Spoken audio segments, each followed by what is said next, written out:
En tout cas, je l'espère. Il y aura également, je vous laisserai la surprise. Et il y aura normalement également Luna qui va nous rejoindre. On n'entend pas fort. Non, normalement on entend. Tu peux mettre le son plus fort. Essaye-toi, t'es à C'est pas fond. possible, je suis à fond. Salut Émilie. Peut-être qu'on entendra mieux Emilie. Est-ce que Émilie, toi, tu m'entends bien déjà? Ouais, je t'entends bien. Ah bah c'est bon, parce que j'ai commencé à flipper, on m'envoyait des messages pour me dire qu'on m'entendait mal. En tout cas, moi je t'entends très très bien, Émilie. Ok, super. Bon, déjà, Émilie, est-ce que ça va niveau santé? Est-ce que ça va? Tu vas bien? Parce que tu es pétillante. Donc là, je me dis, normalement, ça devrait aller. Oui, ça va, ça va. Bah ouais, parce que tout le monde t'a vu pleurer en vidéo, tout le monde avait mal au cœur. Ouais, ouais, ça arrive. C'est un peu des hauts et des bas là en ce moment. C'est les montagnes russes avec les émotions, mais ça va. Ouais. Alors, je vous présente Émilie, qui est influenceuse. Bah, je te laisse te présenter, Émilie, hein. Dis-nous ce que tu fais, etc. Et après, je te poserai d'autres questions. Ok. Voilà, moi je suis pas du tout influenceuse. Je fais de la télé Pardon. dans- et je suis étudiante en thérapie Gestalt. C'est une méthode de psychothérapie allemande. Voilà, donc je suis à ma deuxième année et voilà, j'ai 26 ans Ok. et je suis de la France. T'habites dans le sud? Oui, Ok, d'accord, super. Émilie, en fait, on est tombés tous, hein, et les gens aussi de mes réseaux sociaux sont tombés sur ta vidéo, du coup, où bah, t'allais pas super bien. Et du coup, tu as soulevé un problème où tu n'étais pas seul, où il y avait également Luna Sky, je pense que tu vois qui elle est, qui, elle, pour le coup, oui. est une influenceuse qui a eu exactement la même opération que toi, à savoir une augmentation des fesses, donc du fessier, et qui a eu des complications par la suite.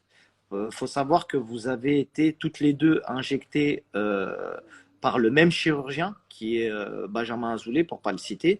Il y a beaucoup de gens qui l'ont repris hein, sur plein de blogs, et que vous avez été injecté pardon, avec un produit qui est de la marque Iacorp.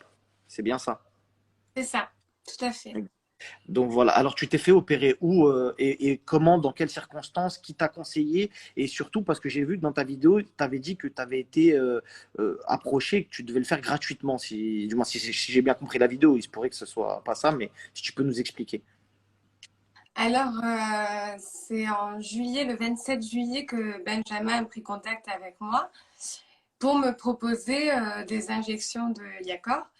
Et j'ai accepté puisque oui, c'était gratuit en tant que modèle, entre guillemets, parce qu'il devait former d'autres chirurgiens. Tu sais, il est devenu le représentant Le du Yacore. représentant France, exact, exact. Donc, il devait former d'autres chirurgiens et d'autres médecins esthétiques. Donc j'ai accepté parce que bon, voilà, je fais un peu yo-yo avec mon poids. J'ai eu dans le passé des problèmes de comportement alimentaire, des troubles du comportement alimentaire. Donc c'est vrai que j'ai du mal à prendre du poids. Mais j'avais un poids plus ou moins correct. J'étais à 48,5, 49. Ok. Voilà. Donc Et, après, et- ça c'est dans une clinique très très propre à première vue. Sur Paris, bien réputée. J'ai pas spécialement envie de donner le nom de la clinique parce que je suis pas là, je cherche pas, je suis pas dans le tort ou à raison et encore moins à essayer d'accuser qui que ce soit. Je suis seulement là de manière préventive à essayer aussi de comprendre ce qui a pu se passer et de mettre les gens en garde.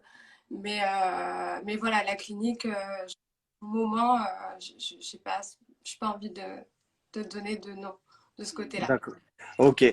Juste pour savoir en termes de complications, ça a commencé comment en fait? Parce que du coup, tu as subi ces injections, tout allait pour le mieux, je suppose, hein, et en fait, ça a commencé à se dégrader à partir de quand et combien de temps? Alors, ça a commencé à se dégrader un mois après les injections. Donc, c'est apparu sous forme d'érysipèle de la peau. C'est une, on va dire, une plaie rouge qui peut s'étendre très vite. Donc, moi, c'était la fesse droite qui a commencé à se déclencher, puis la fesse gauche. Donc c'est douloureux, on ne peut plus s'asseoir dessus, on ne peut plus s'allonger, etc. C'est enflammé. Et en fait, j'ai direct appelé le chirurgien pour lui expliquer. Et c'était bien une infection de la peau qui était en train de s'étendre et qui aurait pu enfin, ça aurait pu empirer très vite. Donc, il m'a mis tout de suite sur sous traitement médicamenteux. C'était des antibiotiques déjà très forts. Je pense qu'on n'a pas pris en considération aussi mon poids et voilà, je pense que ça, dès lors, ça a commencé à jouer des tours sur mon foie. Mais voilà, j'ai suivi le traitement à la lettre. C'était une quinzaine de jours. Comme c'est des antibiotiques très forts, normalement, c'est 7 jours, pas plus. Mais ça s'est arrêté au bout de 15 jours, enfin, au bout de quelques jours, ça a diminué, pardon, les récipelles. Il faut savoir qu'aussi, ça s'accompagne d'une fièvre très, très, pardon, j'ai du mal aussi parce que je Non, suis non, très prends ton temps, il n'y a pas de problème.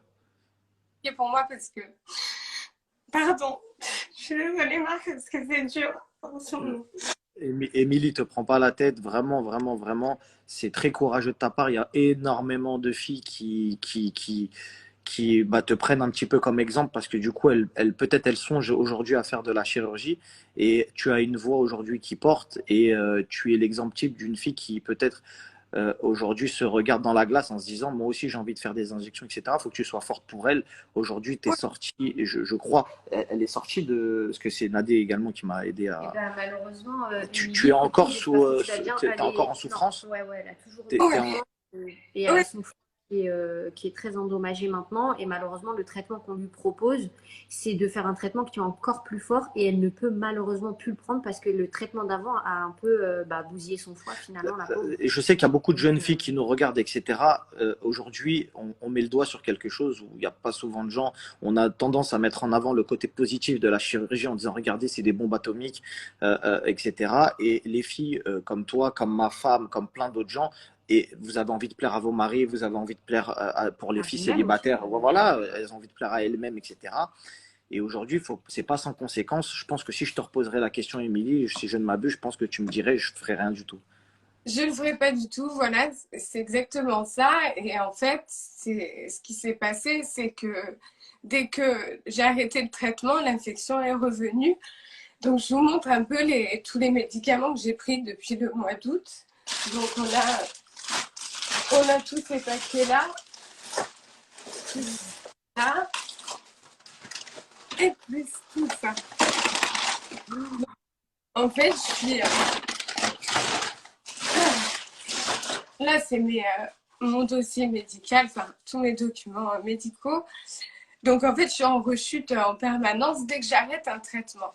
Donc, la fièvre reprend, je peux monter à 42 fièvres et l'infection se repropage puisque la bactérie se cache, elle est assez maligne, elle se cache dans le produit, dans le Yacord et donc on n'arrive pas à la traiter en profondeur, à l'éliminer. On la traite seulement en surface, mais qui fait que je suis dépendante aujourd'hui d'antibiotiques, quoi. Voilà. Ok. Ça fait combien de temps que tu es sous traitement exactement? Ça fait depuis le mois d'août et c'est pour ça que j'ai le foie qui a été endommagé et que j'ai une hépatite médicamenteuse. Euh, et donc là, je vais être traitée aussi pour mon hépatite prochainement. Donc je vais avoir des nouveaux antibiotiques.